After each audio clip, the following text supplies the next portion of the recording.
दोस्तों, इस दुनिया से जो भी इंसान चला जाता है, यानी कि जिसका इंतकाल हो जाता है, फिर वो कभी भी वापस लौट कर नहीं आता है। लेकिन आज हम आपको अल्लाह की कुदरत का एक ऐसा करिश्मा बताने वाले हैं, एक आदमी का ऐसा सच्चा वाकया बताने वाले हैं जो मरने के 35 साल बाद जिंदा हो गया। मतलब कि वो 35 सालों तक अपनी अंधेरी कब्र में जिंदा रहा और फिर सही सलामत वापस लौट आया। और वापस आकर उसने जो कुछ बताया उसे सुनकर सब लोग हैरान रह गए। और यही नहीं, इस पूरे वाकये को सुनकर यकीनन आप भी हैरान रह जाओगे। इसलिए आज का यह वीडियो आप सभी के लिए बहुत खास है, आप इसको आखिर तक जरूर देखें। और सबसे पहले, अगर आपको अल्लाह की कुदरत पर भरोसा है तो आप इस वीडियो को दिल से एक लाइक जरूर कर दें और मेहरबानी करके इसे शेयर भी कर दें ताकि और भी लोगों के पास में यह वीडियो पहुंच जाए। तो चलिए दोस्तों, शुरू करते हैं। दोस्तों, एक साहब अपना एक सच्चा वाकया बयान करते हैं। वो कहते हैं कि कुछ दिनों पहले की बात है, रात के वक्त में मैं कहीं से अपने घर वापस आ रहा था कि रास्ते में मेरी गाड़ी का टायर पंचर हो गया। तो मैं रास्ते में आने वाली एक पंचर की दुकान पर रुक गया। मैंने देखा कि उस दुकान पर पंचर लगाने वाला एक ही लड़का मौजूद था जो कि एक गाड़ी का टायर बना रहा था और पास में एक बूढ़ा आदमी हुक्का पी रहा था। यह देखकर मैं अपनी गाड़ी से निकला और उस बूढ़े आदमी के पास में लगी एक कुर्सी पर जाकर बैठ गया। पूछने पर पता चला कि उस दुकान का मालिक यही बूढ़ा शख्स है। मैंने उनसे कहा कि बाबा जी, क्या हुक्के का एक छोटा मैं भी लगा सकता हूँ? उन्होंने हुक्का मेरी तरफ करते हुए कहा कि क्यों नहीं। मैंने हुक्के को अपने हाथ में लिया और उसका पहला ही कस लगाया था कि मुझे खांसी का दौर पड़ गया। यह देखकर वो बूढ़ा आदमी कहने लगा, पुत्र जी, हुक्का पीना आपका काम नहीं है, यह कोई सिगरेट नहीं है। हुक्का पीने के लिए फेफड़ों में जान होनी चाहिए।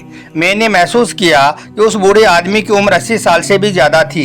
उसके घनी और भरी मूछें थी, उसका सीना चौड़ा और बदन पर कसरती तहबंद बंधा हुआ था।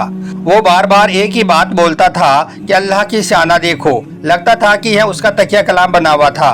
उससे बातचीत का सिलसिला शुरू हो गया। बातों ही बातों में उसने अपना एक ऐसा वाकया मुझे बताया जिसको सुनकर मैं हैरान रह गया और अल्लाह की जात पर भरोसा और ज्यादा मजबूत हो गया। और यही नहीं, इस वाकये को सुनकर यकीनन आपके भी रोंगटे खड़े हो जाएंगे, आपके भी होश उड़ जाएंगे।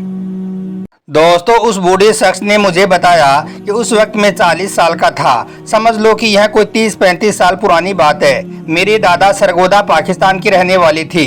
रब दी स्याना देखो, मेरे दादा की उम्र उस वक्त 100 साल के करीब थी। उस वक्त हमारे गांव के एक जमींदार ने अपनी जमीन पर कुआं खुदवाने का काम शुरू किया।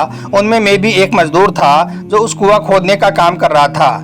हम कुआं खोद ही रहे थे कि कुआं काफी गहरा हो गया और पानी निकलने के करीब ही था कि अचानक कुएं के एक तरफ से मिट्टी खिसक कर हमारे ऊपर गिर गई। उसमें मैं पूरी तरह से दब गया। बाकी मजदूरों ने शोर मचाना शुरू कर दिया कि मंसूर हुसैन इस मिट्टी तले दब गया है। इसके बाद मिट्टी को हटाकर मुझे निकालने की पूरी कोशिश की गई। काफी खुदाई करने के बाद में उनको नहीं मिला।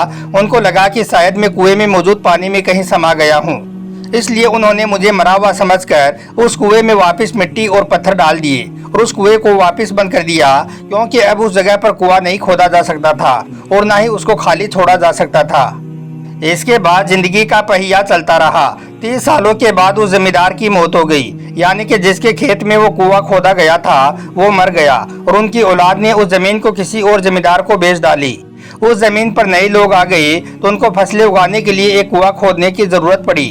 इत्तेफाक से उन्होंने उसी जगह पर कुआं खोदना शुरू कर दिया जहां पर पहले कुआं खोदा जा चुका था। इसके बाद वो लोग कुआं खोदने लगे। खोदते खोदते जब मजदूर काफी गहराई तक कुआं खोद चुके थे तो अचानक उनको एक धोती का कपड़ा दिखाई दिया। वो उसे देखकर हैरान रह गए और सोचने लगे कि इतनी गहराई में यह धोती कहां से और कैसे आ गई। फिर उन्होंने अपने मालिक को बुलाया और उनको बताया कि खुदाई के दौरान उनको यहाँ पर एक धोती मिली है। उनके मालिक ने कहा कि यहाँ पर जरा ध्यान से खुदाई करना, कहीं यहाँ आसपास में कोई इंसान तो मौजूद नहीं है। इसके बाद उन मजदूरों ने धीरे धीरे फिर से खुदाई का काम करना शुरू कर दिया। उस वक्त वहाँ पर मौजूद लोगों में से किसी को भी यह मालूम नहीं था कि यहाँ पर एक कुआं पहले खोदकर वापस उसे बंद किया जा चुका है। मजदूरों ने बहुत ही मेहनत के साथ में फिर हाथों और बेलचों की मदद से खुदाई का काम करने लगे कि अचानक कुएं के अंदर उनको एक छोटी सी सुराख दिखाई दी जिसमें एक इंसान लेटा हुआ था। उस इंसान को देखकर उन सब मजदूरों की चीखें निकल गई, क्योंकि उन्होंने देखा कि वो इंसान जिंदा था। उसकी सफेद दाढ़ी उसकी नाक तक बढ़ी हुई थी। उसके सर के बालों से उसका चेहरा पूरी तरह से छुपा हुआ था। पहले तो उन मजदूरों ने समझा कि शायद यह कोई जिन या भूत है, लेकिन फिर जब उन मजदूरों ने अपने मालिक से बात की और जब उनके साथ मिलकर उस शख्स को हाथ लगाया गया तो उनको एहसास हुआ कि यह तो कोई इंसान है। मजदूरों ने जैसे ही उस इंसान को हाथ लगाया तो उन्होंने महसूस किया कि उसके जिस्म का गोश्त पिलपिला हो गया था।